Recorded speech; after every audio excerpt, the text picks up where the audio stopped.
اب حکم ہو گیا، اللہ پاک نے ارشاد فرما دیا کہ یہ اونٹنی کوئی عام اونٹنی نہیں ہے، یہ ہذہ ناقۃ اللہ، یہ اللہ کی اونٹنی ہے۔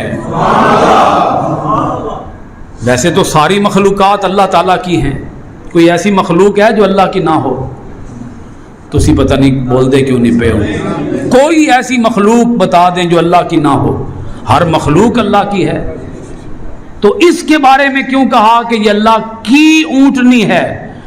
استغفر اللہ معاذ اللہ، اللہ تعالیٰ خود سواری بھی نہیں کرتا۔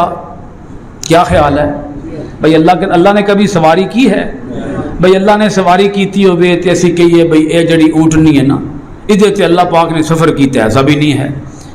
وہ تو چلنے پھرنے سے پاک ہے، اٹھنے بیٹھنے سونے جاگنے سے پاک ہے، کھانے پینے سے پاک ہے، کہیں رہنے سے پاک ہے، مکان سے پاک ہے، زمان سے پاک ہے۔ تو یہ کیوں فرما دیا کہ یہ اللہ کی اونٹنی ہے؟ بس نقطہ سمجھ لیں کہ جب کسی چیز کی بہت زیادہ عزت بیان کرنی ہو تو اس کی نسبت اللہ تعالیٰ پھر خود اپنی طرف فرما لیتا ہے۔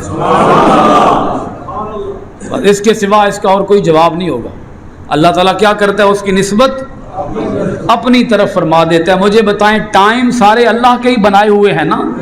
دن ہو، رات ہو، صبح ہو، شام ہو، دوپہر ہو، دن ہو، جو بھی ٹائم ہیں سارے کس کے بنائے ہوئے ہیں؟ مہینے سارے کس کے ہیں؟ اللہ کے۔ ہفتے، دن، راتیں سب اللہ کی ہیں، مگر کہا نہیں رمضان شہر اللہ، رمضان اللہ کا مہینہ ہے، رمضان اللہ کا مہینہ ہے۔ کیوں فرمایا؟ تاکہ لوگوں کو پتہ چلے رمضان کتنا عزت والا مہینہ ہے، عزت بتانے کے لیے۔ اسی طرح خانہ کعبہ کے بارے میں فرمایا ھذا بیت اللہ، تو خانہ کعبہ میں اللہ رہتا ہے۔ یہ مسجدیں اللہ کا گھر ہیں، ہر مسجد اللہ کا گھر ہے۔ اللہ وہاں رہتا ہے بول دینا؟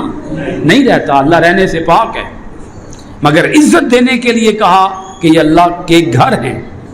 اسی طرح اس اونٹنی کو عزت دینے کے لیے فرمایا کہ یہ اونٹنی اللہ کی اونٹنی ہے۔